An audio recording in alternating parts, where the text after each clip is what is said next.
Hi, this is Gary with MacMost.com. Let's talk about using the Books app for audiobooks in macOS Catalina. MacMost is brought to you thanks to a great group of supporters. Go to MacMost.com/Patreon. There you could read more about it, join us, and get exclusive content. Okay, so a lot of people are not happy with how the Books app handles audiobooks in macOS Catalina. Before Catalina, some people had tons of audiobooks stored in iTunes. The books were on an external drive, but they saw them all in their library in iTunes, and they could use their library to sync those audiobooks with their iOS devices or just listen to their audiobooks on their Mac. But once they upgraded to Catalina, the iTunes app was gone, and instead the Books app took over the audiobooks, and it handles them in a very different way. So as an example here, I just have a small number of audiobooks in the new Books app in Catalina. The problem is some people have many more, like hundreds of audiobooks. I actually have hundreds of audiobooks as well, but I don't handle them in this way. I'll show you what I do with my audiobooks a little later on. So the deal is, in iTunes before Catalina, you could set it up so that you used an external drive to store your media. So all of your audiobooks could be on an external drive and didn't fill up your internal drive. And you could still do that in the Music app and the TV app to store your music and videos on an external drive. But unfortunately in Books under Preferences that is missing. You can't choose to store your audiobooks on an external drive. They're all in the internal drive. What's worse is that if you previously had your audiobooks in iTunes stored externally and you upgraded to Catalina, it moved them all to your internal drive, which is no big deal if you had 4 books or even 20 books.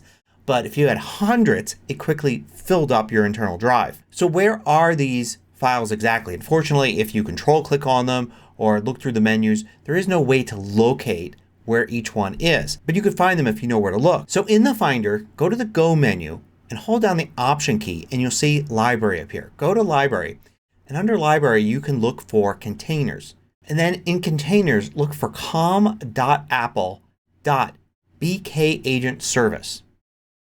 In there you're going to find a whole bunch of folders, and if you look in Data, then Documents, iBooks, Books, you'll find a folder called Audiobooks. And the Audiobooks folder is where it stores your audiobooks. So here you can see the 4 books that I had there. 2 of them are books that I purchased from Apple. So these appear in folders with their Apple ID number, which means nothing. And they have file names like track1.m4b. But if you actually look at the file, I'm going to hold the spacebar down for a quick look. You could see the icon actually matches the books. So it's pretty easy to figure out which book is which. Then I have 2 other folders here. One of these is a book that I downloaded from Audible. So using an Audible subscription, I went using Safari and said download this book, and I got an AAX file, and I was able to drag and drop that into the Books app. And you could see it stored that AAX file right there just as is. This other folder has a ton of files in it because it has a bunch of MP3s. This could represent a book that was downloaded from another site. I downloaded this from archive.org, but it also could be something where you ripped it from a CD and ended up with an MP3 file for each track. So that's where these files end up. So if you want to get these out of your internal drive, you can go into here and grab each one of these and drag it to your external drive to get them out. And remember, you can drag and drop to an external drive. It will create a copy. But if you command drag, it will move the file. So it'll make a copy on the external drive and remove it from the internal drive at the same time. So you can clean this up by pulling all of the stuff out of there. Now the question is, what do you do with it? So you want to manage and organize your audiobooks, right? And you've used iTunes to do that before. And it'll be great to use the Books app to do it now, except that it's just not working out. You just can't fit all that stuff on your internal drive.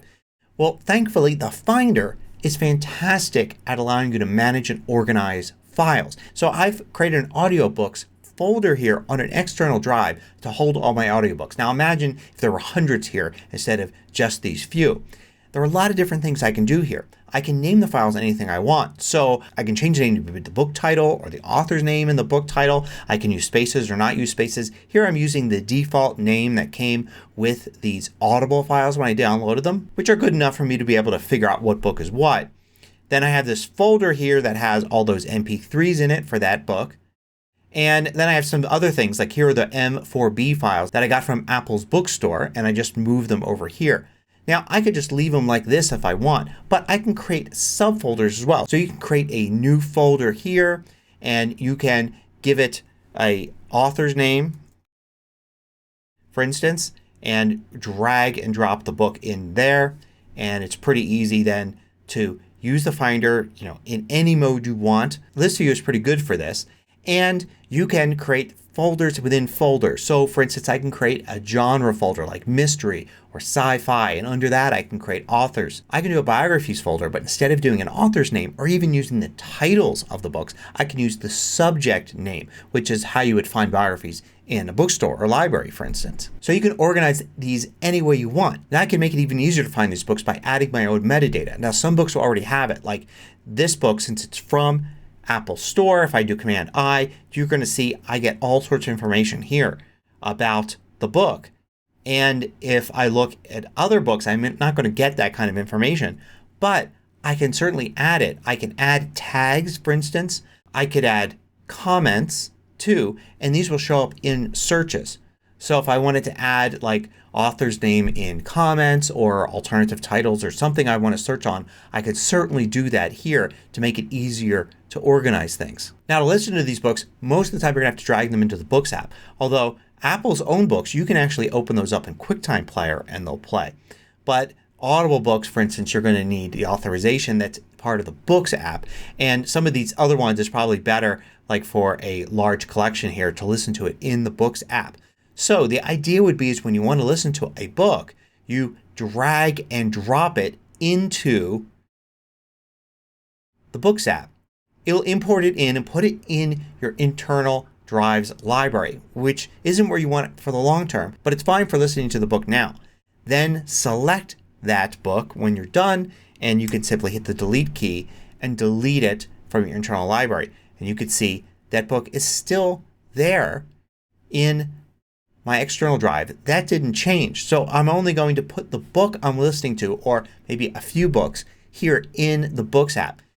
It's probably not the ideal way to do it. I'm sure you want to have all your books in here, but it is a viable alternative for a lot of people now. Now I mentioned that I have hundreds of audiobooks as well, but I handle it in a very different way. Matter of fact, I didn't even notice this problem until other people started telling me about it.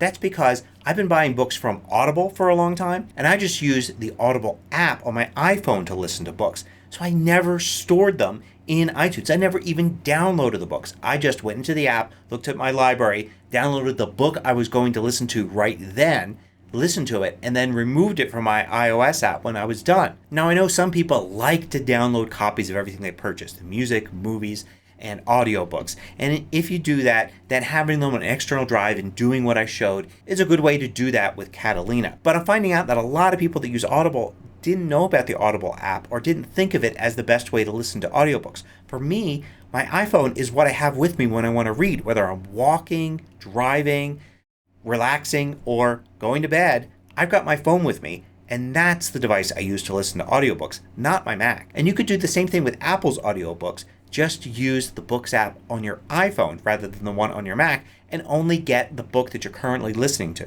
Now hopefully at some point Apple will add the ability in the Books app to store your audiobooks media anywhere you want, just like in the music and TV apps. But until they do, you're going to have to use alternatives like this to manage your audiobook collection.